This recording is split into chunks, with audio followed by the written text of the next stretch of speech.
Hello everyone, good morning.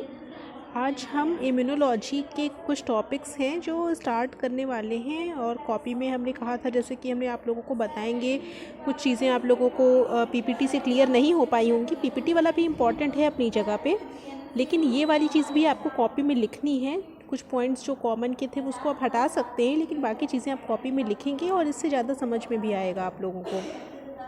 तो immunology का introduction ख़त्म हो गया था। आज हम इन्नेट इम्यूनिटी और एडेप्टिव इम्यूनिटी के बारे में पढ़ेंगे कि ये क्या होते हैं और किस तरह से आपस में एक दूसरे से कनेक्टेड होते हैं। तो innate immunity and adaptive immunity start करते हैं, जो कि हम करते जा रहे हैं, जो कि एक तरह से इंटरकनेक्टेड सिस्टम है इम्यून सिस्टम के इन्नेट इम्यूनिटी और एडेप्टिव इम्यूनिटी जो टॉप दो पार्ट हैं वो आपस में एक दूसरे से कनेक्टेड भी होते हैं। कैसे कनेक्टेड होते हैं ये भी हम अभी देखेंगे। अभी हम थोड़ा सा इन्नेट इम्यूनिटी और एडेप्टिव इम्यूनिटी के बारे में थोड़ा बहुत देख लेते हैं कि ये क्या होते हैं। तो इन्नेट इम्यूनिटी के बारे में देखते हैं हम सबसे पहले। इन्नेट इम्यूनिटी में वो सारे प्रोटीन्स आते हैं या वो सारी सेल्स आती हैं, ये सारे कंपोनेंट्स आते हैं जो हमारी डेवलपमेंट के दौरान ही बन चुके होते हैं, मीन्स जर्म लाइन में ही बन चुके होते हैं। जब बॉडी में डेवलपमेंट स्टार्ट होता है या बॉडी का जब डेवलपमेंट हो रहा होता है एम्ब्रियो की, जब एम्ब्रियो में डेवलपमेंट स्टार्ट होता है उसी टाइम पे कुछ मॉलिक्यूलर और सेलुलर मैकेनिज़्म डेवलप हो जाते हैं या कुछ मॉलिक्यूल्स या सेल डेवलप हो जाती हैं जो अल्टीमेटली इन्नेट इम्यूनिटी के लिए रिस्पॉन्सिबल होती हैं। अब ये बहुत पहले से ही होती हैं, प्रेजेंट होती हैं, जर्म लाइन या हमारी बॉडी के डेवलपमेंट के टाइम से ही ये प्रेजेंट होती हैं, इसलिए हम इसको प्रिमिटिव टाइप की इम्यूनिटी भी कह सकते हैं, जो कि एडवांस तो होती नहीं है ये, तो इनको हम प्रिमिटिव टाइप की इम्यूनिटी कह सकते हैं। ठीक है, अब ये करती क्या है, quickly eliminate pathogens and prevent infection. ये अपने दम पे कुछ ना कुछ इन्फेक्शन को रोकने का काम करती हैं। हो सकता है प्रिवेंट भी कर ले, अगर कुछ ऐसा इन्फेक्शन है जो केवल इन्नेट इम्यूनिटी से ही प्रिवेंट हो जाएगा तो वो उसको प्रिवेंट करने का भी काम करती हैं, या फिर उसको एलिमिनेट, जो भी पैथोजन होगा उसको बॉडी से एलिमिनेट करने में अपना रोल प्ले करती हैं। ठीक है, तो ये बहुत ही फास्ट होता है इन्नेट इम्यूनिटी वाला रिस्पॉन्स जो होता है बॉडी में, बहुत ही फास्ट होता है तुरंत, क्योंकि पहले से ही उसकी सारी चीज़ें प्रेजेंट हैं, सारी सेल्स और सारे मॉलिक्यूल्स पहले से ही प्रेजेंट हैं बॉडी में, तो तुरंत आएंगे, अपना इफ़ेक्ट शो करेंगे और फिर उसको अल्टीमेटली अपना रिजल्ट शो करेंगे, या तो इन्फेक्शन प्रिवेंट हो जाएगा या एलिमिनेट हो जाएगा। अब इसमें क्या आते हैं, पैटर्न रिकॉग्निशन रिसेप्टर्स आते हैं। कुछ सेल्स होते हैं उन पे पैटर्न रिकॉग्निशन रिसेप्टर्स होते हैं, और ये रिसेप्टर कहाँ बाइंड करते हैं, बैक्टीरिया या वायरसेस या जो भी हमारे फॉरेन इन्वेडर्स हैं उनकी सरफेस पे कुछ स्पेशल टाइप की प्रोटीन्स पाई जाती हैं जो कॉमन होती है, लगभग हर एक जो पैथोजन है उसकी सरफेस पे पाई जा सकती है। जैसे कोई एमाइलॉइड या माइलॉइड रिसेप्टर्स होते हैं, वो कॉमन होते हैं जो बैक्टीरियल सेल पे पाए जाते हैं। ठीक है, जैसे मान लीजिए ग्राम पॉजिटिव बैक्टीरिया है या ग्राम निगेटिव बैक्टीरिया अगर अटैक कर रहा है तो कुछ ना कुछ सेल वॉल में उसकी कॉमन चीज़ होगी ही होगी, तो उस कॉमन पैटर्न को रिकॉग्नाइज करने का काम करते हैं पैटर्न रिकॉग्निशन रिसेप्टर। तो पैटर्न रिकॉग्निशन रिसेप्टर जो होते हैं वो एक वाइड रेंज ऑफ पैथोजेंस के अगेंस्ट में ये काम कर सकते हैं। तो पैटर्न रिकॉग्निशन रिसेप्टर उन बैक्टीरिया या जो भी हमारे वायरस उनकी सरफेस से अटैच हो जाती हैं, फिर उनकी फैगोसाइटोसिस हो जाती है, या तो फिर उनका डिस्ट्रक्शन ही हो जाता है at the site of infection. ठीक है, तो includes pattern recognition receptor. Exam में आता है कि जो पैटर्न रिकॉग्निशन रिसेप्टर या PRRs हैं वो इन्नेट इम्यूनिटी के पार्ट है कि एडेप्टिव इम्यूनिटी के पार्ट है, तो आपको पता होना चाहिए कि ये इन्नेट इम्यूनिटी के पार्ट है। PRRs पैटर्न रिकॉग्निशन रिसेप्टर्स जो कुछ सेल्स की सरफेस पे पाए जाते हैं। कौन सी सेल्स की सरफेस पे पाए जा सकते हैं, वही लिम्फोसाइट्स, ठीक है, B सेल्स, T सेल्स या हमारे जो मोनोसाइट्स वो न्यूट्रोफिल्स हैं उनके सरफेस पे पाए जा सकते हैं। और इनका फंक्शन भी नीचे लिखा हुआ है, they recognize common chemical structures of many pathogens. ठीक है, इसके अलावा इन्नेट इम्यूनिटी में और क्या क्या आता है, सीरम प्रोटीन्स, कुछ सीरम प्रोटीन्स आती हैं। ठीक है, जैसे और उन सीरम प्रोटीन को हम कहते हैं कॉम्प्लीमेंट सिस्टम, वो कॉम्प्लीमेंट सिस्टम के पार्ट होते हैं। जो सीरम प्रोटीन्स इन्नेट इम्यूनिटी में इन्वॉल्व होती हैं उनको हम क्या कहते हैं, वो कॉम्प्लीमेंट सिस्टम के पार्ट है। कॉम्प्लीमेंट सिस्टम भी है एक अलग सा टॉपिक है, हम इसको बाद में पढ़ेंगे। तो कॉम्प्लीमेंट सिस्टम में जितने भी मॉलिक्यूल्स आते हैं वो हमारे कहाँ प्रेजेंट रहते हैं, सीरम में, मतलब हमारे ब्लड में प्रेजेंट रहते हैं। That binds common pathogen associated structure. ये भी कॉमन स्ट्रक्चर से ही बाइंड करते हैं, जो भी बैक्टीरिया या वायरसेस में जो कॉमन स्ट्रक्चर पाए जाते हैं उससे ही बाइंड करने का काम करते हैं, क्योंकि क्या स्पेसिफिक तो होते नहीं, तो कॉमन टाइप के ही स्ट्रक्चर को रिकॉग्नाइज करते हैं। और इसका इन्नेट इम्यूनिटी का रिजल्ट क्या होता है, अल्टीमेटली फैगोसाइटोसिस होता है या तो डिस्ट्रक्शन इवेंट होता है। और ये स्पेसिफिक तो होती नहीं है इम्यूनिटी, सबके लिए एक ही जैसा काम करती है, इसलिए इसको नॉट स्पेसिफिक कह सकते हैं, या कह सकते हैं non specific type of immune response भी इसको हम कह सकते हैं। तो ये इन्नेट इम्यूनिटी के कुछ पॉइंट्स हो गए जिसको आपको याद रखना है। ठीक है, इसमें मेनली हमने PRRs जो है वो नया बताया है, ये क्या किसका पार्ट होता है, इन्नेट इम्यूनिटी का पार्ट होता है। ठीक है, इसके बाद आते हैं अडेप्टिव इम्यूनिटी पर। अडेप्टिव इम्यूनिटी क्या होती है, एंटीजन स्पेसिफिक होती है। ठीक है, वो तो हमारी नॉन स्पेसिफिक थी, कौन सी वाली, इन्नेट वाली, लेकिन ये एंटीजन स्पेसिफिक होती है।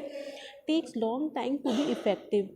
अब एडेप्टिव इम्यूनिटी को डेवलप होने में थोड़ा टाइम लगता है, क्योंकि तुरंत ही पहले से तो प्रेजेंट होती नहीं है। जब ये हमारे पे पैथोजन का अटैक होता है तो ये बाद में डेवलप होती है, तो इसको डेवलप होने में इसलिए टाइम लगता है, तुरंत काम नहीं करती, तुरंत इन्नेट इम्यूनिटी अपने हरकत में आ जाती है। तो फिर इन्नेट इम्यूनिटी काम कर रही होती है, फिर एडेप्टिव इम्यूनिटी को भी जगाती है कि भाई अब जागो, इन्फेक्शन हो गया है, इससे लड़ना है हमें, तुम भी अपना रिस्पॉन्स शो करो।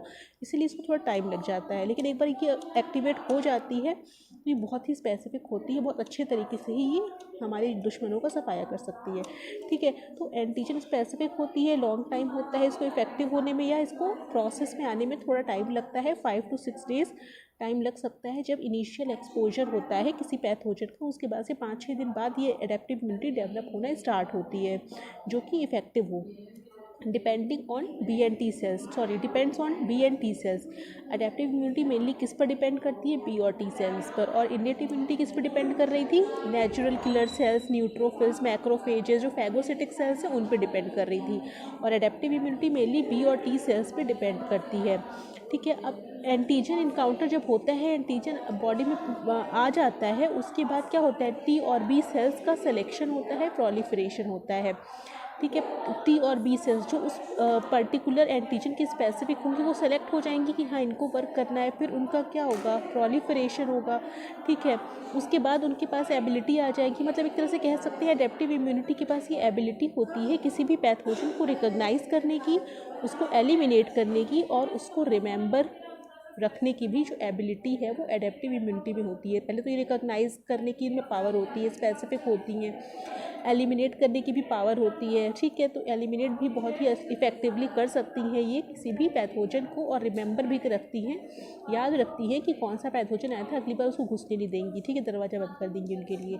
और वैक्सीनेशन एक बहुत अच्छा एग्जाम्पल है एडेप्टिव इम्यूनिटी को प्रोवाइड करने का। वैक्सीनेशन में होता क्या है, हम पहले से ही किल्ड फॉर्म में कोई भी एंटीजन बॉडी के अंदर भेज देते हैं, तो वो क्या होता है, एंटीजन ऐसा फॉरेन मॉलिक्यूल बिहेव करता है, वो धीरे धीरे क्या करता है, बॉडी में एंटीबॉडीज़ या जो भी हमारे एडेप्टिव इम्यून सिस्टम को जगाने का काम करता है। ठीक है, अब वैक्सीनेशन भी कभी कभी बहुत ज़्यादा इफेक्टिव नहीं होता कि एक बार वैक्सीन लग गई तो अब हमेशा के लिए इफेक्टिव हो गई, उसकी बार बार उसको लगाना पड़ता है। कुछ कुछ ऐसे वैक्सीन भी होते हैं, ठीक है, उनकी बूस्टर डोजेज़ या सेकेंड डोजेज़ देनी पड़ती हैं, ताकि एकदम स्पेसिफिक वे में किसी भी पर्टिकुलर जो भी हमारा इन्फेक्शन है उसके अगेंस्ट में इम्यूनिटी डेवलप हो सके या एंटीबॉडीज़ डेवलप हो सकें। ठीक है, अब क्या होता है, जो हमारा इन्नेट इम्यूनिटी थी उसको हम फर्स्ट लाइन ऑफ डिफेंस भी कह रहे थे, और जो हमारी एडेप्टिव इम्यूनिटी है उसको सेकंड या मोर कॉम्प्रिहेंसिव लाइन ऑफ डिफेंस भी कहते हैं, क्योंकि ये बहुत ही स्पेसिफिक होती है और बहुत अच्छे से इफेक्टिवली वर्क करती है as compare to innate immune response. ठीक है, अब इन्नेट और एडेप्टिव इम्यूनिटी आपस में एक दूसरे से कनेक्टेड होती हैं, तो आपस में एक दूसरे से कनेक्टेड ये कैसे रहती हैं, आपस में एक दूसरे को कम्युनिकेट करने के लिए कुछ ना कुछ मॉलिक्यूल इन्वॉल्व होते होंगे, तो उन मॉलिक्यूल्स को हम कहते हैं साइटोकाइंस। ठीक है, साइटोकाइंस एक पर्टिकुलर लिगेंड मॉलिक्यूल होते हैं जो इन्नेट और एडेप्टिव इम्यूनिटी को आपस में कम्युनिकेट करने में हेल्प करते हैं। अब साइटोकाइंस वर्क कैसे करते हैं, मान लीजिए कि ये साइटोकाइन का मॉलिक्यूल है हमारा, ये साइटोकाइन है, ये हमारी सेल है। ठीक है, अब इस सेल के सरफेस पर पाए जा रहे हैं रिसेप्टर। ठीक, अब साइटोकाइन इस सेल से बाइंड करेगा। इस सेल मान लीजिए कोई नेचुरल किलर सेल या न्यूट्रोफिल टाइप की सेल्स है। ठीक है, ये एक तरह से इन्नेट इम्यूनिटी की सेल्स है। अब साइटोकाइन ने क्या किया, इस पे आके बाइंड कर लिया, साइटोकाइन हमारी जो इन्नेट इम्यूनिटी की सेल्स थी उस पर आके बाइंड कर लिया। बाइंड करने के बाद उसने क्या किया, उस सेल्स को, मतलब जो वो सेल्स थी नेचुरल किलर या न्यूट्रोफिल जो भी सेल्स थी, उसको उसने मजबूर किया या तो वो किसी तरह से डिफ्रेंशिएट होकर कोई एक अलग सा सेल बना ले जो स्पेसिफिक हो, या फिर क्या करे, कुछ मॉलिक्यूल्स का सिक्रीशन करे, कुछ ऐसे स्पेसिफिक मॉलिक्यूल्स का सिक्रीशन करे जो एडेप्टिव इम्यून रिस्पॉन्स को डेवलप करने पे या उन सेल्स को बुलाने में मददगार साबित हों। तो साइटोकाइन क्या हुआ, एक तरह का लीगेंड हुआ जो कि इनेट इम्यूनिटी की सेल पे जाके बाइंड होता है और उस सेल को या तो डिफ्रेंशिएट करता है दूसरे सेल टाइप्स में, या तो फिर उसको किसी केमिकल्स को रिलीज़ करने के लिए मतलब इंड्यूस करता है। तो केमिकल्स जो रिलीज़ होते हैं उनको हम कहते हैं कीमोकाइंस। कीमोकाइंस कहते हैं जो केमिकल रिलीज़ होते हैं इनेट इम्यूनिटी की सेल्स से। अब ये कीमोकाइंस इनका नाम है, मतलब इनके पास कोई केमिकल कीमोटैक्टिक एबिलिटी होती है। मतलब ये कीमोकाइंस क्या करते हैं, दूसरी जो इनेट एडेप्टिव इम्यूनिटी के सेल्स हैं उनको अपनी तरफ अट्रैक्ट करने का काम करते हैं, या वो सेल्स इसके अगेंस्ट में अट्रैक्ट होकर यहाँ चली आती हैं, क्योंकि कीमोटैक्टिक मूवमेंट है तो आके आएंगी ही अट्रैक्ट होकर के। तो ये कीमोकाइंस और साइटोकाइन में डिफरेंस आप लोग समझ लीजिएगा। जो साइटोकाइंस है वो एक पर्टिकुलर प्रोटीन मॉलिक्यूल है, और ये जो कीमोकाइंस हैं ये कुछ केमिकल्स हैं, सॉल्युबल केमिकल्स होते हैं, कोई ज़रूरी नहीं है कि वो प्रोटीन्स ही हों, ठीक है। तो ये हमारे हो गए सॉल्युबल कीमोकाइंस। अब कीमोकाइंस रिलीज़ होकर करते क्या हैं, chemokines have chemotactic activity, have the ability to recruit other cells to the desired site, ठीक है। अब देखिए ये मैंने एक डायग्राम बनाया हुआ है, इसको आप लोग समझ लीजिए। ये एक रिलेशन बता रहा है किस तरह से इनेट और एडेप्टिव इम्यूनिटी आपस में कनेक्ट करती हैं। मान लीजिए कि ये हमारा कोई बैरियर है, या कह सकते इसको म्यूकस मेम्ब्रेन है, मान लीजिए बॉडी का ये म्यूकस मेम्ब्रेन है। अब इस म्यूकस मेम्ब्रेन को किसी तरह से अगर कोई एंटीजन छेद करके अंदर चला जाता है, ये मान लीजिए हमारा पैथोजन, हमने यहाँ पी लिखा हुआ है, इसकी पैथोजन है, इस पैथोजन ने क्या किया, म्यूकस मेम्ब्रेन को भेदता हुआ अंदर चला गया। अंदर कहाँ चला गया, एक तरह से हमारी एक्स्ट्रा सेलुलर स्पेस या सेल के अंदर चला गया। तो अभी इस जो एक्स्ट्रा सेलुलर या टिश्यू फ्लूइड में जहाँ ये एंटर कर जाता है वहाँ पे पहले से ही इनेट इम्यूनिटी की सेल्स प्रेजेंट होती हैं, ठीक है, क्योंकि ये तो पहले से होती है, तो पहले से ना प्रेजेंट होती हैं। वो देखती हैं कि कोई बाहर से आ रहा है, तुरंत इससे जाके बाइंड हो जाती हैं। इससे बाइंड क्यों हो जाती हैं, ताकि ये एक तरह से मॉलिक्यूल को इनको कहीं ना कहीं लेके जाना होता है, इससे बाइंड हो जाती है, जिससे पहचान में आ जाए कि ये कोई इन्वेडर है, बाहर से कोई आया है। इससे ये बाइंड होकर इसको ये प्रूव करती है कि ये बहुत खतरनाक चीज़ है, इससे बच के रहो। तो फिर क्या होता है, जैसे मान लीजिए यहाँ पे आके सेल्स बाइंड कर ली इनेट इम्यूनिटी की, उसके बाद ये कुछ केमिकल सिक्रीट करती हैं। यही सेल्स कुछ केमिकल सिक्रीट करती हैं जिससे कि और सारी सेल्स को जो कि हमारी लिम्फ वेसल्स में बह रही होती है या वो फ्लो हो रही होती हैं, उसको बुलाने का काम करती हैं।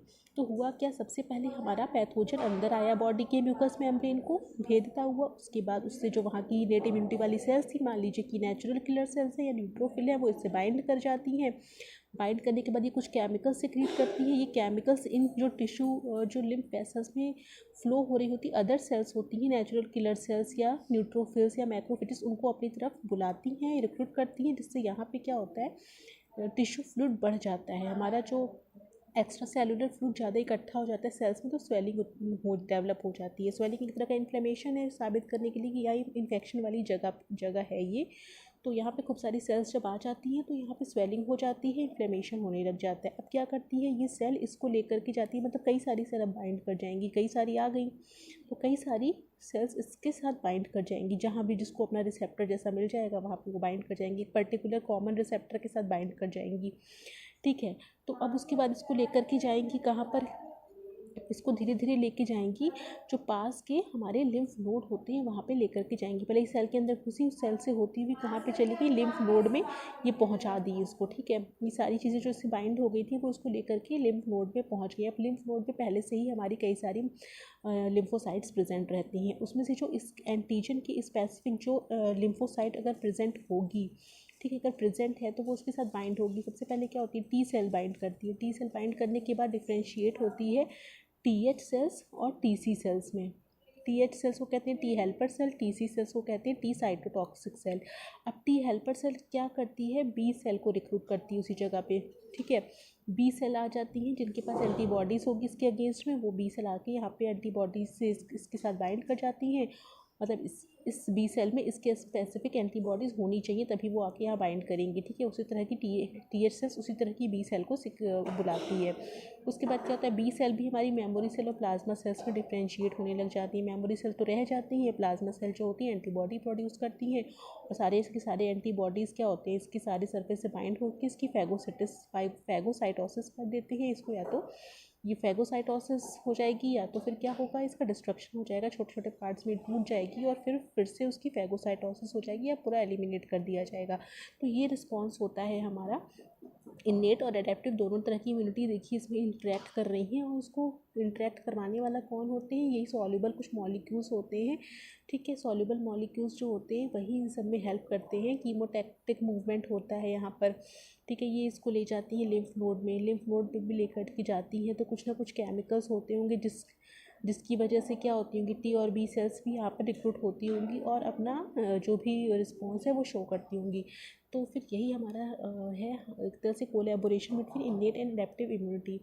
इसको आप लोग बना लीजिएगा, और फिर मैं इसके नोट्स आप लोगों को भेजती हूँ, उसको आप लोग नोट भी कर लीजिएगा पॉइंट बाय पॉइंट, या पॉइंट वाइज नहीं तो आप उसको फ्लो चार्ट के फॉर्म में भी बना सकते हैं। ठीक है, इसके नोट्स मैंने यहाँ लिखे नहीं हुए, लेकिन मैं आप लोगों को इसके बाद भेजूँगी। ठीक है, तो वीडियो देख लीजिएगा इसको और इसको समझने की कोशिश करिएगा। इसमें किसी को कोई दिक्कत है तो पूछ सकता है। ठीक है, मतलब मैंने क्या बताया, इन्नेट और एडेप्टिव इम्यूनिटी क्या होती है, उसमें कैसे रिलेशनशिप होता है, कैसे एक दूसरे पर डिपेंड करती हैं ये। ठीक, तो आज के इतने ही रखते हैं, कल फिर हम आगे देखेंगे कि इसमें कौन कौन सी सेल्स इन्वॉल्व हैं, सेल्स ऑफ इम्यून सिस्टम और एंटीबॉडी एंड ह्यूमरल और सेल मीडिएटेड इम्यून रिस्पॉन्स भी हमें देखना है। इसके बाद का टॉपिक है हमारा। ठीक है, तो आज के इतने ही रखते हैं। अच्छा, थैंक यू।